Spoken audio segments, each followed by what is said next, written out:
Good evening, I'm Robbie Alampay. The big stories tonight. Minors aged above 10 are now allowed to leave their houses starting February 1, but experts and some local government officials are warning the easing of age restrictions could lead to a rise in cases. The country's first case of the British variant is now negative for COVID-19, but with some of his close contacts testing positive after a retest. The IATF has now approved the recommendation to do a second test on incoming passengers 5 days after arrival. Vaccine czar Carlito Galvez and some senators may have patched things up over the procurement of Sinovac shots, but there's one more problem, a possible delay in China's made vaccines delivery. After the 1989 accord between the University of the Philippines and the Defense Department was terminated, the Philippine National Police is now placing Barangay UP as a crime hotspot in Quezon City. And with several food trends making the rounds on social media during lockdowns, it's no surprise that search interest for sweets among Filipinos increased over 100% the past year.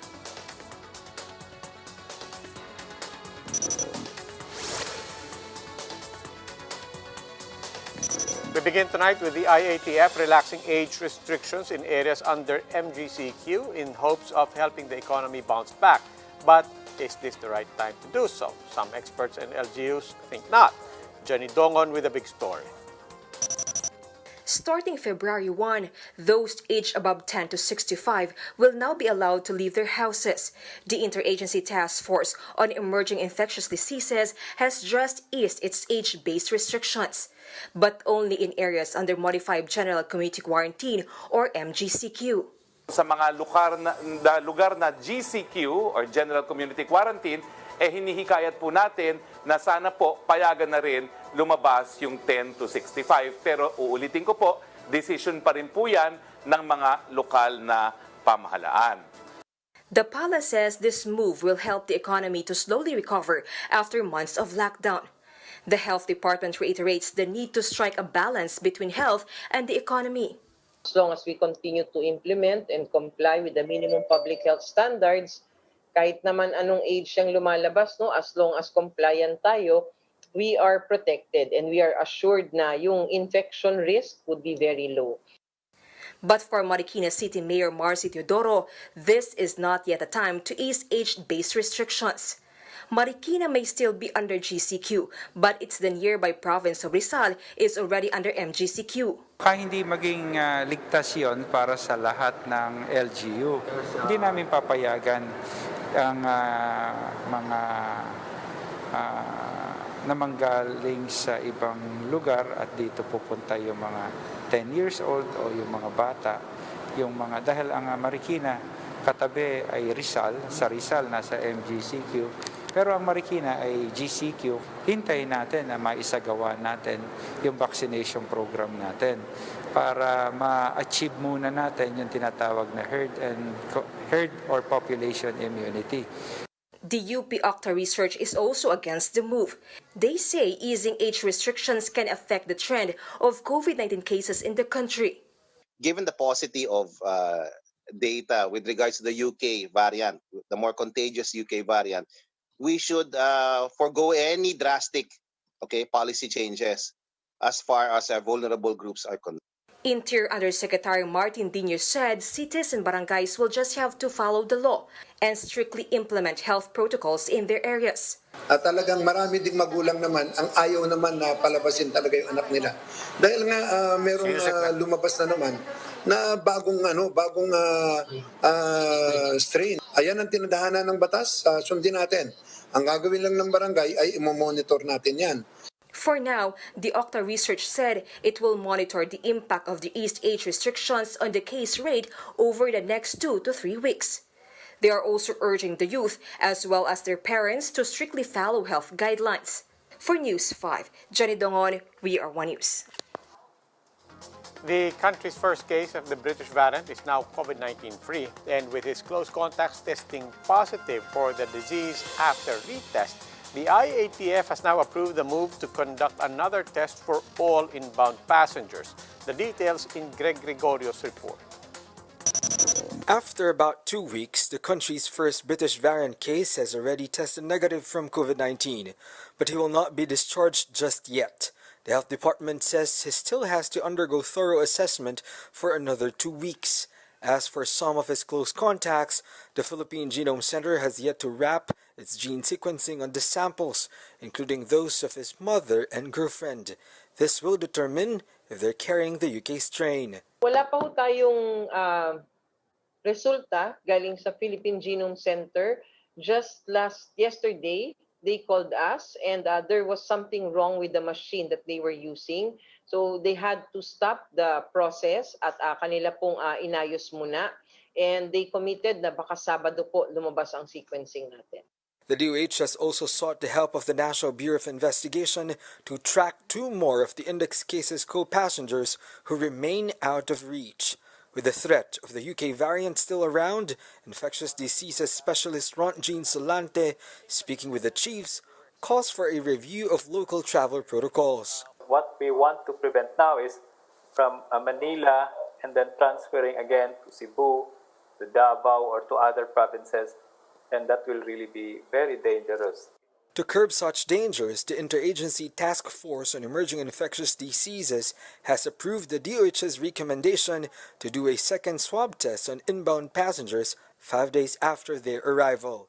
That's on the heels of some of the index cases' close contacts testing positive days after having negative results. The DOH stands by its pronouncement that there's still no local transmission of the UK variant, but the Octa research team maintained its presumption that there are already undetected UK variant cases in the country. The team of experts urges the national government to expedite the rollout of vaccines, especially now that they see the possibility of cases in the country ballooning to 540,000 by the end of January if the reproduction rate increases. The reproduction number is about the same, more or less, right now. It will reach about 530,000. If it increases slightly, which is possible, it could go up to 540,000. If it decreases, maybe to 1 or less than 1, it could go down to 525,000. As of January 22, the R0 value in Metro Manila is at 1.07. While trends have cooled in NCR and neighboring Calabarzon, Octa Research sees an upward trajectory in the provinces post-holiday. This includes Cebu, Leyte, Benguet, Zamboanga del Sur, Mountain Province, and Cagayan, with an increase of more than 30% compared to the previous week. For News 5, Greg Gregorio, we are One News. There are now 3 pharmaceutical companies which have been given the green light to conduct phase 3 clinical trials in the Philippines. The trials will require thousands of participants to test a vaccine's efficacy. The Science Department has yet to identify the number of participants, but they did release a list of participating areas. Let's start with US-based Janssen Pharmaceuticals. Clinical trials will be conducted in San Pablo and Cabuyao, Laguna, La Paz, Iloilo, Bacolod City, and Metro Manila. China's Clover Biopharmaceuticals will go through testing in Quezon City, Makati City, Manila, and Taguig, Las Piñas City, Muntinlupa, Calamba, Laguna, and Dasmariñas, Cavite. And for Sinovac, clinical trials will be conducted in Quezon City, Marikina, Pasay, and Alaminos in Laguna. But beyond clinical phase 3 trials, developers are after emergency use authorization. So far, only Pfizer-BioNTech has secured one. AstraZeneca, Gamaleya, and Sinovac are all still undergoing evaluation, while India's Bharat, which develops Covaxin, has yet to complete its requirements for EUA application. Officials have sorted out their misunderstandings over the procurement of China's Sinovac shots, but delivery of the government-backed vaccines now run the risk of being delayed pending regulatory approval. But by how much? Mian Los Baños tells us. The country's vaccine journey has been anything but easy. And now, after all the talks and debates, even the government-favored Sinovac shots from China may also be delayed. In today's Senate hearing on vaccine procurement, lawmakers leave it up to Galvez as to when the details of the transactions with the Chinese vaccine maker will be released. After all, Galvez insists on upholding the non-disclosure agreement with Sinovac. We came across information for the necessity of the non-disclosure agreements. So we are assured by Secretary Galvez of the utmost transparency, and I'm sure we can look into the negotiations at any time. All our negotiations are above board and will be free from corruption, and we will make our reports to you, Sir President, regularly, sir. We promise to reveal the exact prices and other details of our negotiations in due time. But all that initial misunderstanding and reconciliation may be for naught. Sinovac shots are in danger of not making it to the country by February 20. While the pharmaceutical company has submitted its Phase 3 clinical trial data to the local Food and Drug Administration, it has yet to secure an emergency use authorization from stringent watchdogs such as the US and UK FDAs. For in this type of case, gaano po katagal yan? Katulad po nung mga meron ng US FDA, UK FDA, kaya po ng mga 2 weeks yan, 1 week, and then interim question and answer, and then another week. Pag po ganitong medyo mas mabusisi tayo, of course, it might extend a little longer. By February 20, padating na ho yung Sinovac, or at least it's part of the package na dadating ho dito. Kung 2 weeks to 3 weeks po approval, hindi ho aabot yung authorization. Ibig sabihin, dadating na ho dito yung vaccine. With a possible delay, Galvez says Sinovac's delivery may be pushed back from February 20 to the end of next month. But what's sure is that the dry run for vaccine delivery will proceed next week. Lahat po ng vaccine na pupunta po dito sa bansa, kailangan po selected po ng ating vaccine expert. At the same time, it is approved by the FDA. So kung meron po tayong delivery na February 20, it will be delayed until such time that the FDA approval has been cleared. As for the varying efficacy rates of Sinovac in different countries, the FDA explains that its vaccine trials had different target populations per country. Director General Eric Dominguez says that in the case of Brazil, trials were made on healthcare workers with high exposure to COVID-19, while other countries tested the general population.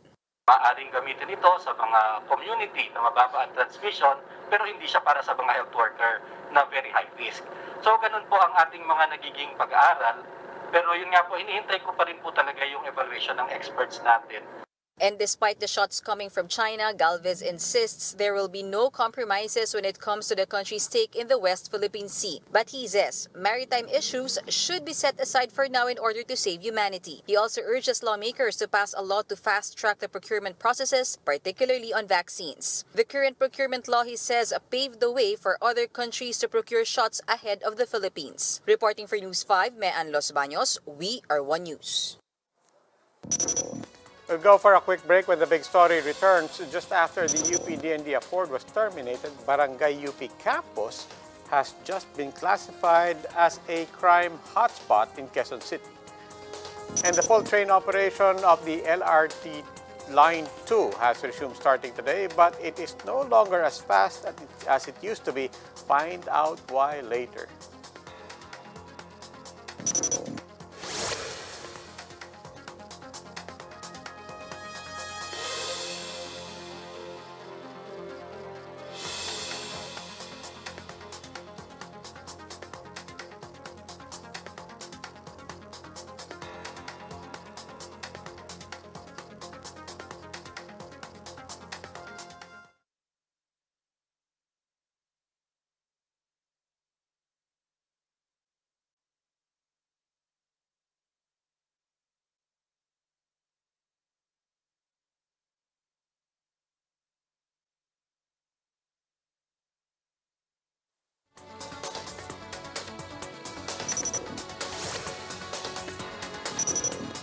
Good evening, I'm Robbie Alampay. You're still watching The Big Story.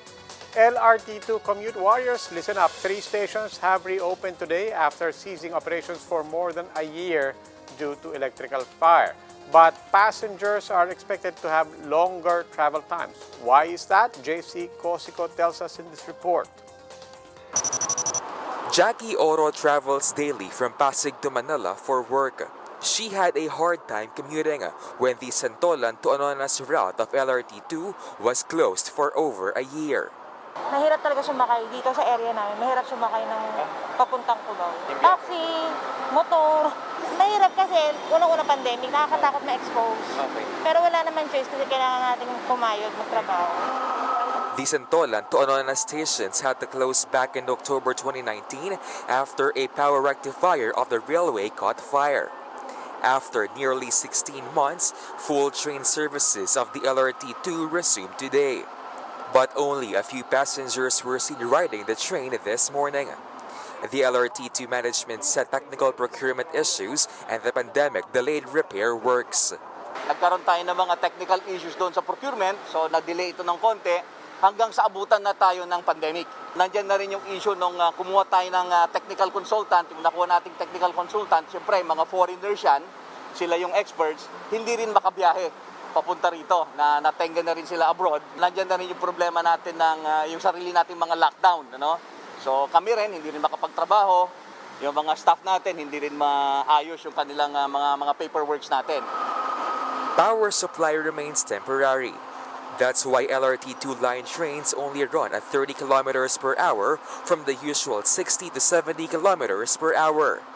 Passengers are asked to allot more time in their travel as the train headway will take longer at an average of 14 minutes. The travel time from Santolan to Recto will take up to 35 minutes. Pakiusap namin kung pwede agahan nila. At least nandito na sila.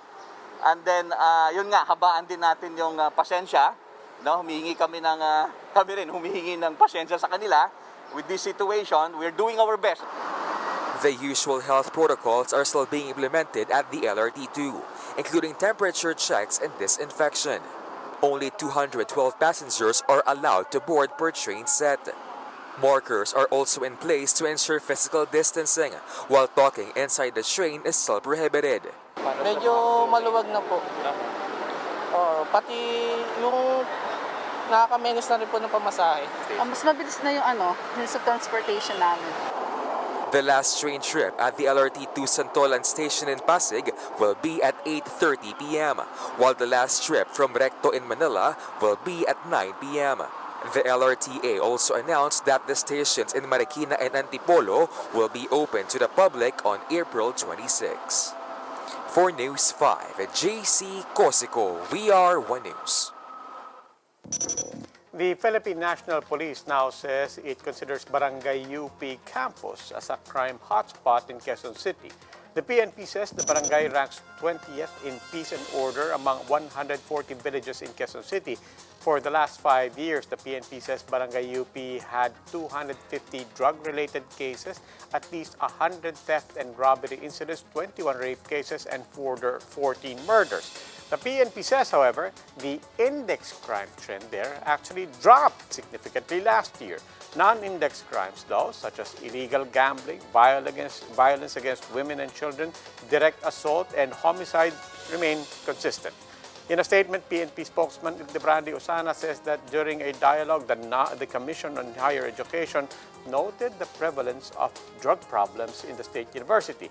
He also says that as per CHED, the UP police force is not able to address safety issues in campus. The Defense Department recently terminated its agreement with the University of the Philippines, which prevents police and the military operations in campus without prior notice to university administration. Now, to get his reaction, we have with us on the line Fidel Nemenso, Chancellor of UP Diliman. Chancellor Nemenso, maraming salamat po for joining us. Hello, magandang... You hear me? Maganda. Hello, maganda. Let me start by just asking you for your reaction to dito po sa sinasabi ng PNP. They are making a distinction between index crimes and they're actually saying na actually sa index crimes bumaba, but they're also layering on non-index crimes, and it is on that basis primarily that they're saying na crime hotspot daw po ang Barangay UP. Your reaction, sir? Well, una, I think all those absolute numbers should be given context, no? Usually when we talk about the crime statistics, you have to divide that by the population of the area. No, syempre kapag mas maraming tao at you have the same number of crimes committed, then hindi kasing lala, no? Kaysa sa the same number of crimes in an area with a less number of people. No? So the numbers always have to be taken in context. No? I have seen the numbers. I have not really checked the data in UP, no, but I've been checking the data from 2016 to 2019 and 2020. 2020. At tinitingnan ko pa, I've been comparing to the number of crimes in NCR. The average number, for example, the total crime volume per 100,000 people in NCR is about 30% higher than UP campus. Tapos, what people forget is that when we talk about crime, I think it's not correct to talk about crime in the state university. Because when we talk about Barangay UP, it's not only the university. The university core is actually surrounded by residential areas. This is halimbawa Cruz ng Ligas, which occupies about 22 hectares. I think many of the crimes attributed to the state university are really crimes committed in these areas. Okay. Now, they're also citing reports from CHED supposedly that frames UP and the campus as a problem area when it comes to drugs. Your reaction to that, sir?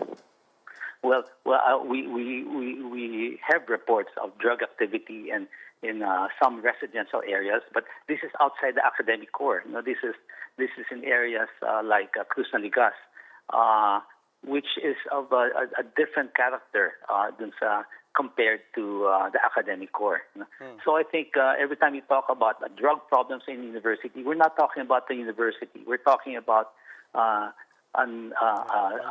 densely populated area that surrounds UP, but still belongs to the 493 hectares of the University of the Philippines, Diliman. Okay, now, Chancellor Nemesio, we're running out of time, but of course, we have to try to take this in context of the recent abrogation by the DND of the UP-DND Accord. This is the police speaking up right now, but is there any way to separate what the police is saying now with the larger context of the UP-DND Accord? Oh, we have to look at right now when our position here is that we go back to the negotiation table, because for 31 years that accord has served both institutions well, both military and the university. It was actually an accord that was based on mutual respect and cooperation. Ang sabi lang naman dito, you respect our borders. Kung papasok kayo, magsabi kayo, no? But recently they have they've been connecting this abrogation, for example, with very serious allegations of subversive activity in UP, which are right now they have not given any clear factual basis for this. Okay, UP Diliman Chancellor Fidel Nemesio, maraming salamat po. We'll go for a quick break. When the big story returns, 350,000 Filipino illegal immigrants or TNTs in the U.S. could stand to benefit as U.S. President Joe Biden overturns his predecessor's immigration policies. And if you found yourself craving for more sweets because of the pandemic, well, you're not alone, obviously. More Filipinos were found to have satisfied their sweet tooth cravings last year. The details later.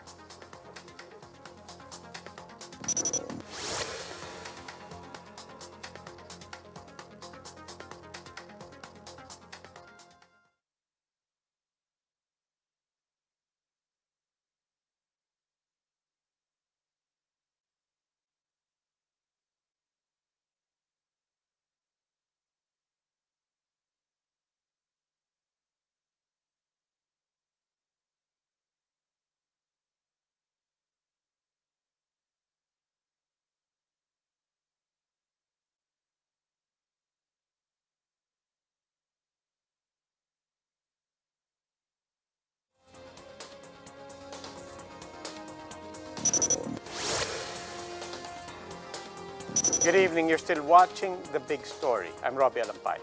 About 350,000 undocumented Filipinos in the United States could soon find themselves with a green card. This as U.S. President Joe Biden plans to relax immigration policies. But what will the move find support in the U.S. Congress? Marian Enriquez with this story.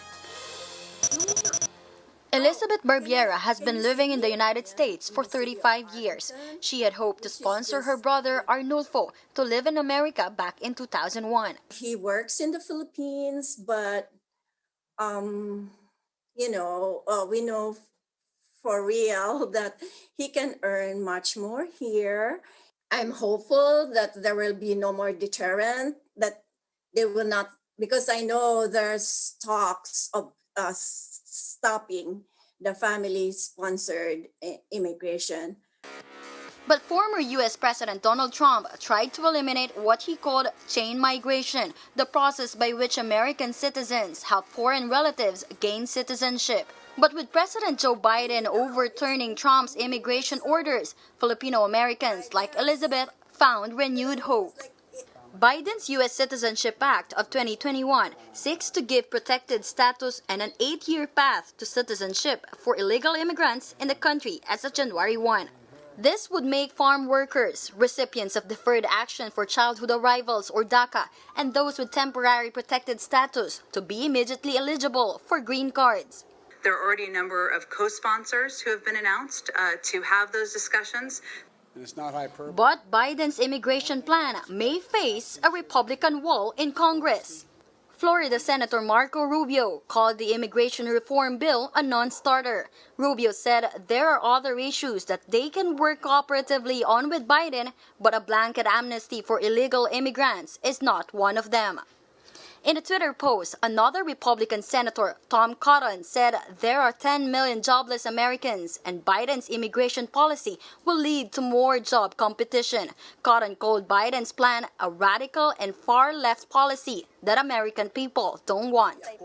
Despite this, Elizabeth's husband, Arnedo Valera, who is a Washington-based immigration lawyer, believes that the reform bill will be passed within months. Pag merong isang legislative agenda na immigration reform, halimbawa, Marian, ang lalabas dyan, ang magbre-break ng tie, si Vice President Kamala Harris.